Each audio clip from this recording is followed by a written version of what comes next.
Greetings, my empire. Drazu here, back with another video, and today I'm gonna be sharing with y'all my Magicka Dragonknight PvP build for the Deadlands DLC. Now, Magicka Dragonknight, something I kinda not gave up on, but kind of put to the side because I just wasn't really feeling a Magicka Dragonknight at the time, But Deadlands came out, and I decided, you know what? What can I do with my Magicka Dragonknight? You feel me? It's there. You feel me? I don't want to just have a character just sitting there. So I just took everything off of him, and I started from scratch. What would be good? What is essentially gonna make him really good, especially in open world PvP? Because Magicka Dragonknight, they have the best damage out of every class. That's just facts. Like it can output the most damage out of every class. And dueling, BGs, that's where Magicka Dragoknights really dominate. But I'm like, bro, what can I do to make my Magicka Dragonknight really good for open world PvP like Citadel, Imperial City? So I put on these sets, you know what I'm saying? I'm putting on these sets, testing out a bunch of sets, and I found the combination that I really like. You feel me? There's actually a set that I have on this build that at first I really didn't want to put on because I'm like, bro, I feel like it was a set that is overhyped and stuff, but I actually really like it on this build. You feel me? So before we get into this, man, I want to ask y'all to hit the like button, subscribe, join the empire. You already know, helps me out, helps the channel out, and helps the channel grow. And without further ado, let's get into this build, man. This build has so much damage, so much sustain, bro. I made a banger with this one. You feel me? All right, so getting into the stats, you already know we go to the character sheet first. We have 30k maximum Magicka, 1,540 Magicka recovery. If you think this is a little low, remember we're DK. DK gets resources on the offense, so we get a lot of our resources while we're in combat. We have 24k maximum health. Health recovery is trash. We have 15k maximum stamina and 500 stamina recovery. We have 3,000 spell damage. Now wait, hold on. Don't look at that spell damage and be like, actually, not even on the right bar. We have 3,000 spell damage, but don't even consider the possibility that we have low damage on this build. Don't even consider that a possibility, bro. Wait until I get into the sets. We have 9,991 spell penetration. Going on the back bar, our unbuffed resistances, we have 20k spell resist, 17k physical resist, and 1,940 critical resistance. Now, buff stats. Buff resistances, we have 26k spell resistance, and we have 22k physical resistance. Now, buffed damage. Hold on. Ooh. We have 4,092 spell damage, fully buffed. If you see what's going on with my character right now, you probably know what one of the sets I'm running right now. But yeah, that's the buff damage. We sit at 4,092 spell damage, fully buffed. For the attributes, we have 64 into Magicka. We are a Dark Elf now. Dark Elf, wouldn't say is the best for this build. Probably Breton or High Elf maybe will be the best for this build. Dark Elf is not a bad contender though. The reason I'm a Dark Elf on this character, because this character used to be a vampire.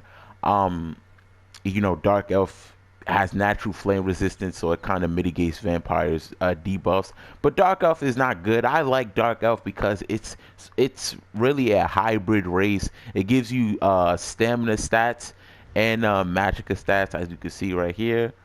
we get maximum Magicka and stamina, flame resistance, then we get weapon and spell damage. So it's really a hybrid race.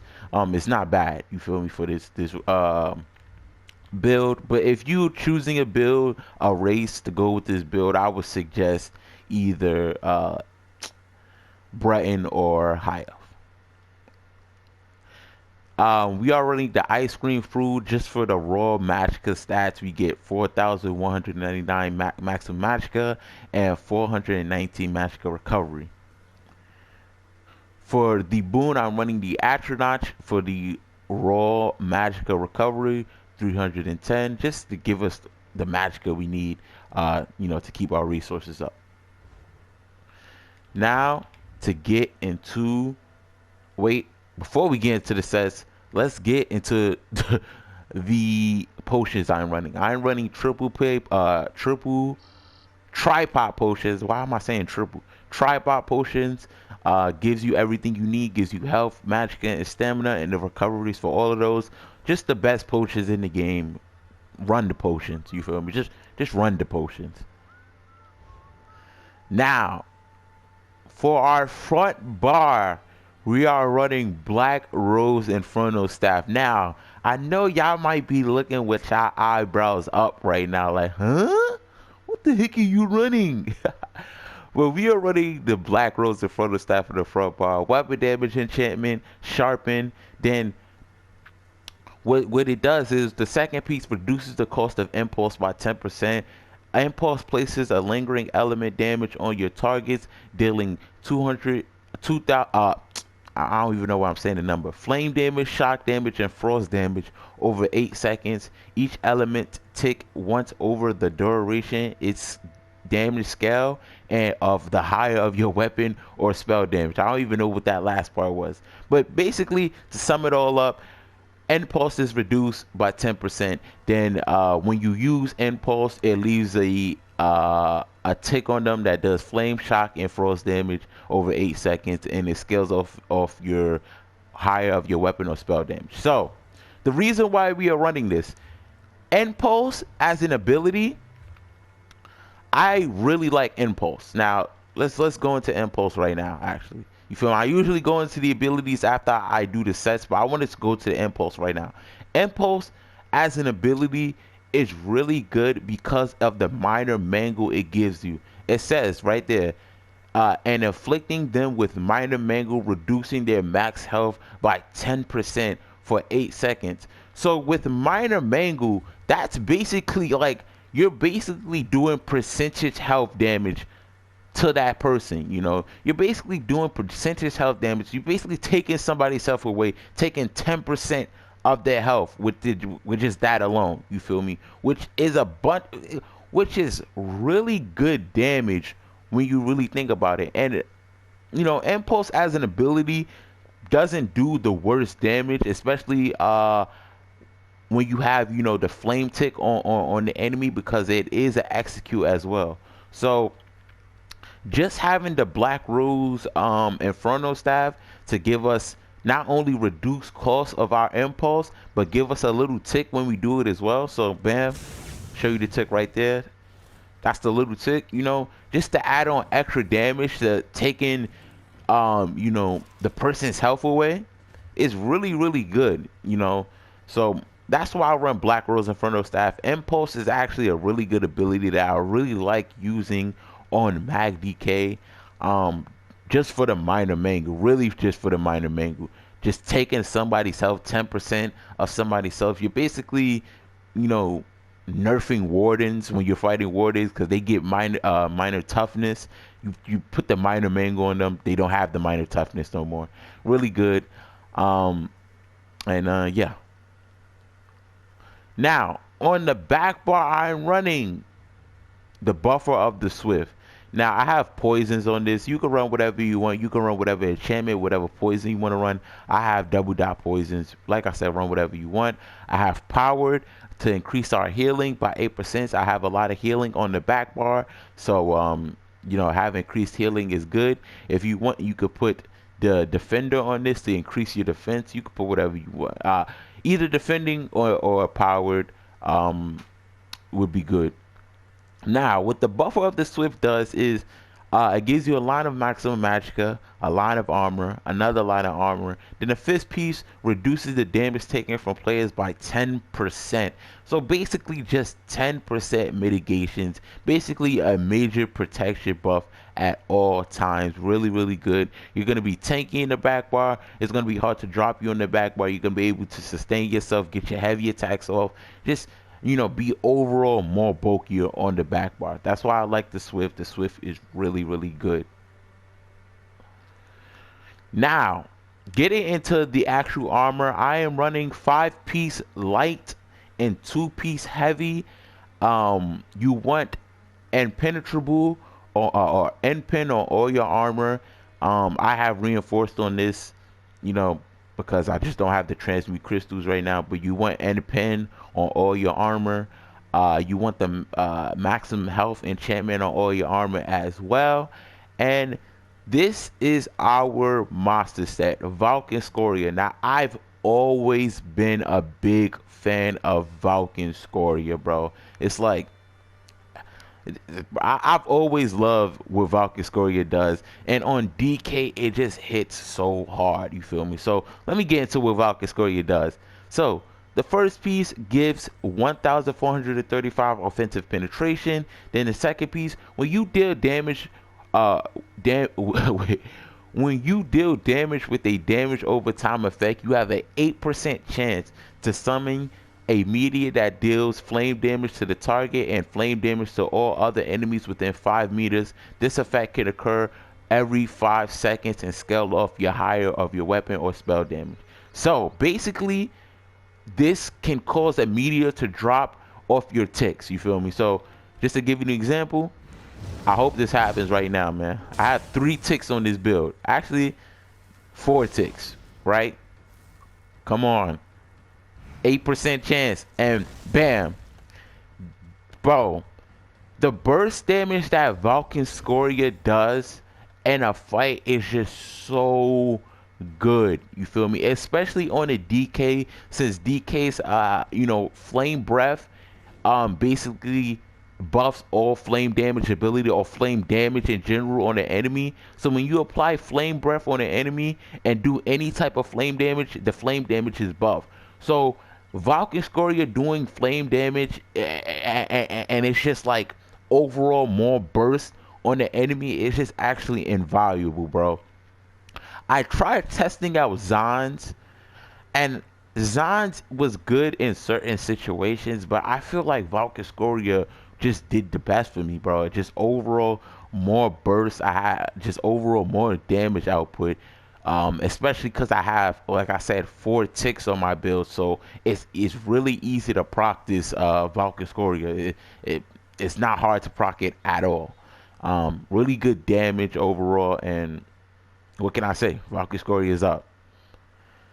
Now on the body piece, this is a set, like I said, that I really didn't want to run because I feel like it was an overhype.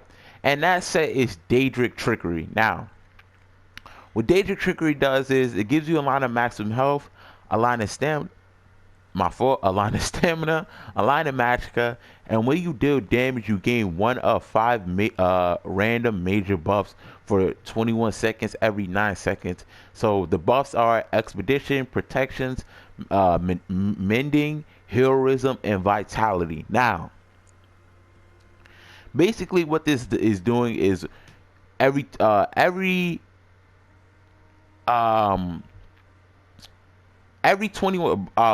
seconds, every 9 seconds while you're in combat, you know, when you deal damage in general, you get either expedition, protection, mending, or vitality. Now in certain points you can have 2 major buffs up at once, which is really, really good. Like when you hit that 9-second mark, you can get another major buff active on you. You know what I'm saying? So say one activates on you, then after 9 seconds another one will activate on you, then the first one would deactivate, then after 9 seconds another one will activate. If you know, I hope y'all get what I'm saying, man, because I'm not the best at explaining this, but this set I really didn't like it at first because I feel like it was too RNG. I felt like when I first ran it on another character, I felt like it gave me buffs that I didn't need at the time, particularly expedition. Sometimes it would give me expedition when I really didn't need it, or mending when I really didn't need it. Um, but on DK, especially on Mag DK, I really, really like this set because everything that it gives you, Mag DK can use. You feel me? Everything that it gives you, like I can use any of these on my Mag DK, and it really does wonders. You feel me? Protections makes me bulkier. Um, that major protections on top of Swift gives me 20% mitigation. You feel me? 20% mitigations with protection and Swift on top of each other, which is really, really good. Meant to give me more healing. Making my Colag just give me more healing. Heroism to give me my ultimate back. DK ultimate.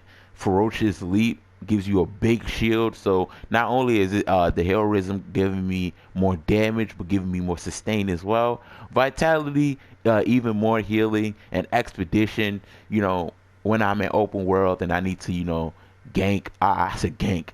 If you kite or just get away out of a situation in general.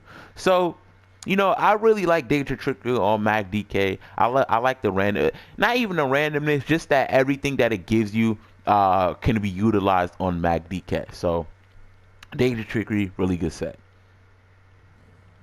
Now going into the jewelry, we're running the Swift on jewelry, spell damage on all of them, arcane on all of them. Like I say, you want health enchantment on all your things. And end pen, I only have one reinforced, or two reinforced actually. I was actually playing around with reinforced on this build, but overall you want end pen. But if you do want reinforced for a little bit of resistance, you can put it on. Now let's get into the skills. So first skill we're running is Flame Lash. Our spammable does flame damage. If you strike an enemy that is immobilized or stunned, you set them off balance. So if I hit them with Fossilize and hit them with Flame Lash, they are off balance. Targeting an off balance or immobilized enemy changes this ability into Power Lash, allowing you to lash your enemies at half the cost and deal more flame damage and healing you, for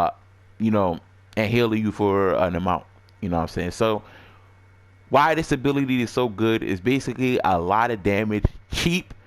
It's a lot of damage, it's cheap, and it's a really good heal. So it gives you a really good offensive presence. You not only are you doing a lot of damage on the offense, but you're healing on the offense as well. Now, Flame Pulsar. This ability does flame damage to nearby enemies and afflicting them with minor mangle, reducing their health by 10%. I already went through that, which is really, really good. That, bro, minor mangle is really, really good. Having an ability that does that just straight up gives minor mangle, it's basically when you hit the target, you're taking 10% of their health away.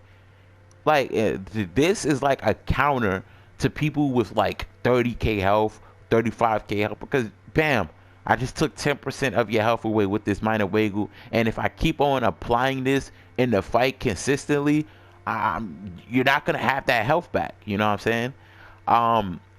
It applies minor mangle, reducing their max health by 10% for 8 seconds. Burning enemies are also hit by Pulsar's Afterburn, which deals flame damage. Pulsar Afterburn deals up to 300% more damage to enemies with less than 50% health.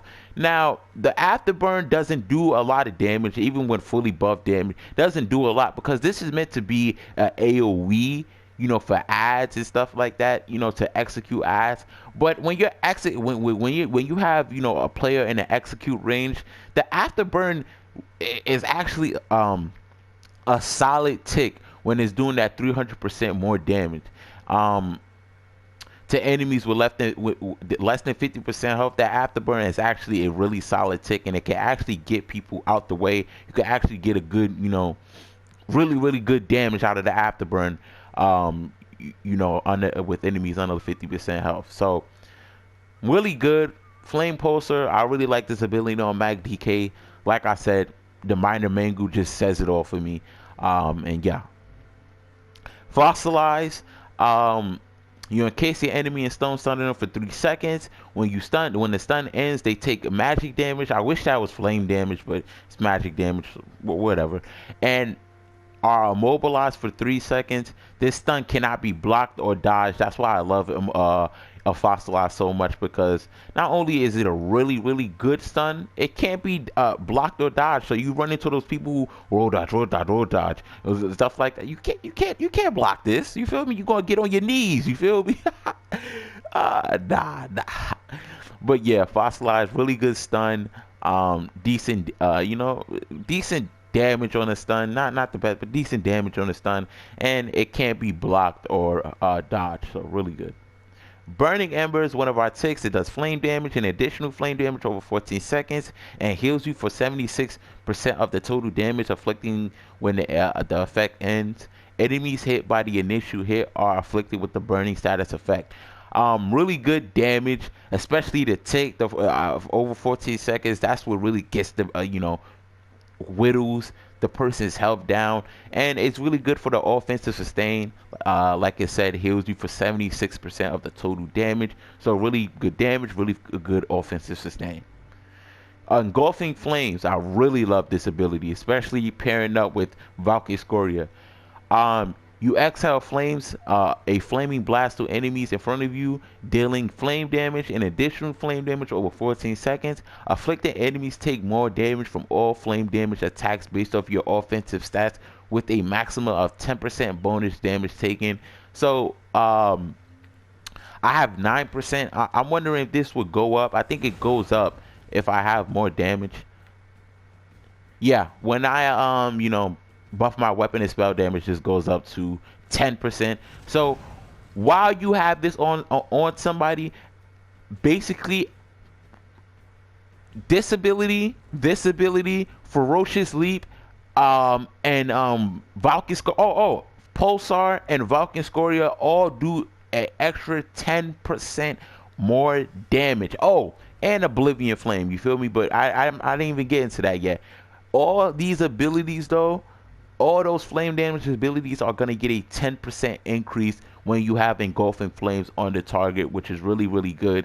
I was actually thinking about checking out Engulfing Flames and putting on Elemental Drain, but I said no, bro. Like, you could do that if you want to, but I feel like the 10% extra damage to with flame damage abilities or flame damage in general is just something I need to keep in the build. So yeah, we running Engulfing Flames.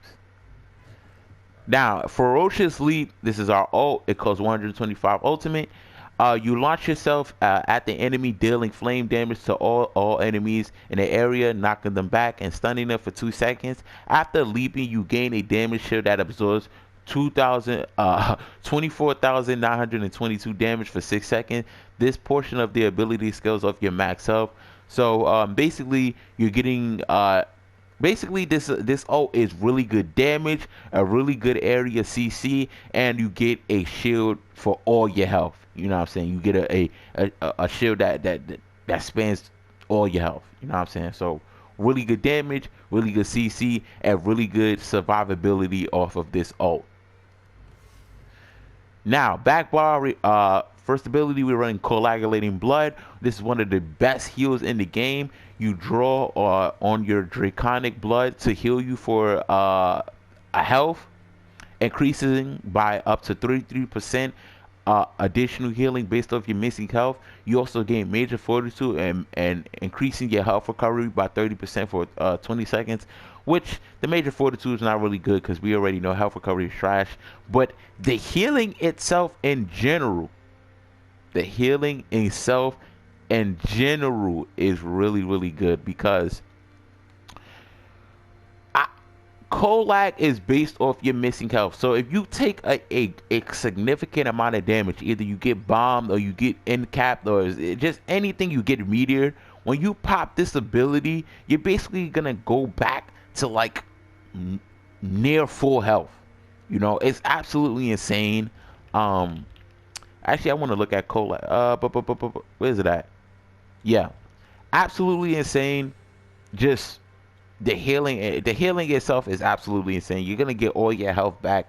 Um, you don't want to spam this. Don't spam this ability. That's what I used to do back in the old days when I played Magicka. I used to spam this ability like a dummy. Don't spam it. You only use it like once, you know, every rotation. You only use it once to, you know, you only use it when you take a significant amount of damage. Like I said, don't spam it. This is not your main heal, you know.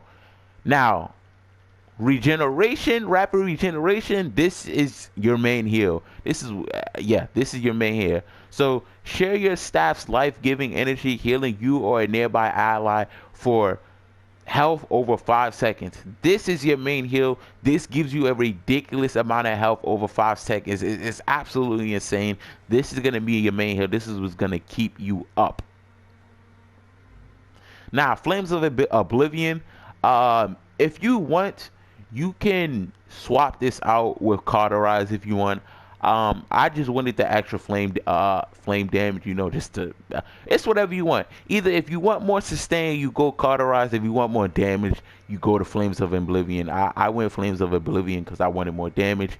You activate an aura of flames which launches a fireball at 3 enemies every 5 seconds, dealing flame damage. While sliding, you gain major prophecy, and savagery increases your weapon and spell critical ratings by 2,629. This ability scales with your highest offensive stat. So, you know, while we have it slided, we gave prophecy and savagery. This is not really a factor on this build because this is on the back bar. The only thing that will help us with is getting crit heals, more crit heals on the back bar. But we use it for the flame tick around us that's going to be around us when we use it. So bam, little flame tick, going to hit enemies, and just do overall more damage. Why is it not? Hold on, do I got to hit him? Thank you. I'm like, bro, why is it not proccing? Yeah, just does flame damage all you know, to enemies around you. So when you have, you know, people stunned with fossilized, you have your ticks on them, you have pulsar on them, you have this doing damage to them, and you just spam flame lash. You feel me? It's just so much damage. Too much damage for the person to even maintain, to even get their healing. It's just going to be so much damage that the person can't sustain it. Next ability, we have Degeneration. Degeneration, this is going to be our source of major sorcery. This deals a magic tick over 10 seconds, and excess magic spills out from them, granting you major sorcery, increasing your spell damage by 20% over 20 seconds. Really good source of major sorcery. It comes with a decent magic dot as well. So yeah. Volatile armor, releases your inner dragon to gain major resolve. So this is our source of major resolve. Increases our physical and spell resistance by 5,948 for 20 seconds. You release a spray of spikes around you, causing enemies hit to take magic damage over 10 seconds. I wish this was flame damage as well. This should actually be flame damage, but whatever, it's magic damage. You take basically it's an AoE, you know, AoE. This is really good if you want to find a Nightblade or something, and you know, a cloak Nightblade. You could just keep activating that and take them out of stealth. While active, the armor returns magic damage to enemies that use a direct damage attack against you in a melee range. So anybody you know, using direct especially physicals, uppercut, anything, they're gonna take you know, they're gonna take damage as well. Now we're running Temporal Guard. I'm basically running this for the minor protection that reduces our damage taken by 5%. But this is a really good ability for kiting as well. If you want to kite and stuff like that, you step backwards in time, resetting your health, magic, and stamina, and position to what they were 4 seconds ago. So if you want to kite, you know, you kited somebody, oh, you're getting chased, oh snap, I'm running out of resources, I'm running out, bam, you know, kite. So that's the abilities. Now let's get into the champion points. Now for the blue tree, show you what I have. I have mastered out arms that increases our damage done with direct damage attacks by 10%. Deadly aim increases our damage done with single target attacks by 10%. Wrathful Strikes gives us 165 weapon and spell damage to our abilities. Untamed Aggression, 150 weapon and spell damage in general. Relentlessness, when you're stunned, feared, it causes you to gain major protection for 3 seconds, reduces your damage taken by 10%. Sustained by Suffering, we get 150 health, magic, and stamina recovery when we have a negative effect.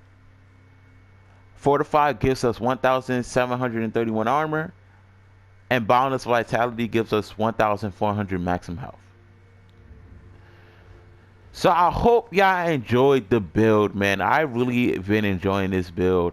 I've mainly been using this in open world server though. That's where I've mainly been using this, just to test it out to see if I actually if this build can actually perform in an open world situation. And I've been doing really good. I've been honestly, I've been 3v1ing in some fights, just bursting down enemies. It feels so satisfying, bursting down an enemy so fast on Magicka that they probably in their chair like, bro, what the heck just happened? Really good build, really enjoy it. I'm really enjoying it right now, especially in this Deadlands DLC, man. And yeah, that's pretty much the build. Hope y'all enjoyed the video. If y'all did, make sure y'all hit the like button, subscribe, join the Empire, and yeah, that's pretty much it. Dragonknight Empire out. I'm gonna see you.